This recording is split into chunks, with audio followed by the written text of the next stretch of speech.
I said, empty your mind. Be formless, shapeless, like water. Now you put water into a cup, it becomes the cup. You put water into a bottle, it becomes the bottle. You put it in a teapot, it becomes the teapot. Now water can flow or it can crash. Be water, my friend.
This is the Leidenfrost effect. First described in 1756 by a German doctor, Johann Gottlob Leidenfrost, the effect only occurs when a surface reaches a temperature so high that it creates a thin layer of vapor between itself and the liquid, in effect insulating it and dramatically slowing down any further vaporization.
If I tell you I'm good, probably you will say I'm boasting.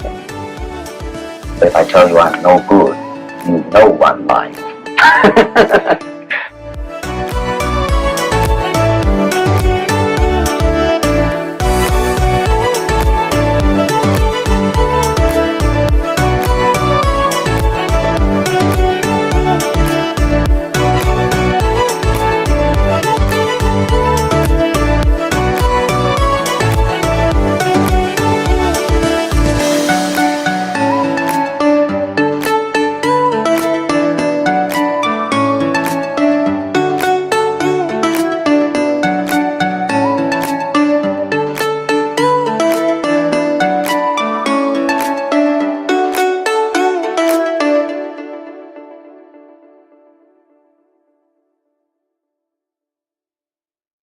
Many of the blockages that we experience are in fact ancestral.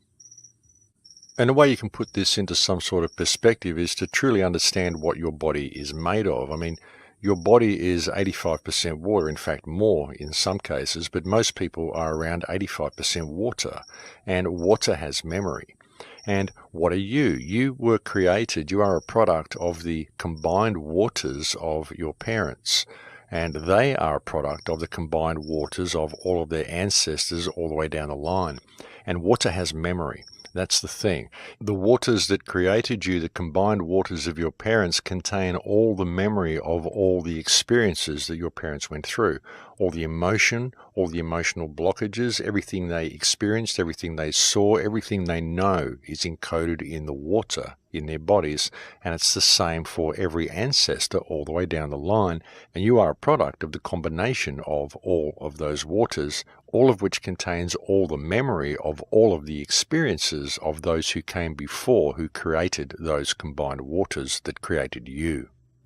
Victor Schauberger actually showed and proved that water is a living, conscious substance, and that it also actually gives birth to itself. He performed experiments where he witnessed pools spontaneously giving birth to water, instances where pools suddenly gained a third of their size and all sorts of stuff, like truly amazing experiments. He was another man who was unfortunately destroyed by the system, but really, really amazing work. And I would highly recommend, if anybody wants to understand water, that they look into the work of Victor Schauberger. But anyway, what we find when we look into all of this work is that water contains memory and that it's stored in water clusters. Water is quite literally the RAM drive of this earth, and it contains all the memory of everything that came before. That, I believe, is one of the reasons why there is such a deliberate effort underway to destroy the water on this planet. And there really does seem to be an effort to do this, folks, to destroy the groundwater, to pollute the oceans, to pollute the rivers. I mean, everything. They're doing everything they can to pollute the water and to eliminate this collective memory. At least I think that has a lot to do with this massive attack we've seen against the water on this earth. You are a result of the combined waters of all your ancestral chain, and some of the blockages that you may be experiencing may well be ancestral blockages. Like, for example, if you've got a particular fear of spiders, for example, perhaps one of your ancestors had a nasty encounter with a spider. If you've got a fear of horses, perhaps the same sort of thing happened. There was a woman who had severe stomach pains all her life, and she found out that one of her ancestors had actually been stabbed in the stomach. And once she came to terms with that, she was able to heal that blockage. So all these things show that water has memory, and so it's very important to understand what your body is. It's like a biological computer, only it's analog, it's not digital. And that's another thing that they've attempted to do, a very clever thing, is they've attempted to superimpose this digital signal over our analog vessel. But you are analog. Everything that is living is analog. We are basically a living analog system, and everything that we are, all of our emotions, all of our experience, all of the experience of our ancestors, everything that makes us who we are is encoded within the waters that are contained within the vessel. And all the memory of everything else is encoded in the waters of the earth. It's very important that people realize the truth of this, because it's very helpful in them realizing who and what they are. And it's also very helpful in seeing how easy it is for them to be energetically controlled. I mean, what you are essentially is a conscious electrical signal that is powering that water-based vessel. But we are mainly water, folks, and it's the electrical signal that flows through the vessel that contains us. Well, that's our operating system anyway. I mean, research would indicate that your consciousness is not local to your body. It exists in the field around your body, surrounding you, and that your DNA is simply tuned to a frequency which downloads that particular consciousness into your vessel, so that's what you experience. And it's all run by electricity, folks, because this is an electrical universe. Everything is electricity. Really, when you break it down to its component parts, folks, it doesn't matter whether the Earth is round or flat or hollow or concave or holographic. It doesn't matter, because really, when you break it down to its component parts, everything is electricity. Everything is energy. Remember the words of Nikola Tesla, who once said that if you want to understand reality, you need to think of it in terms of energy and of frequency.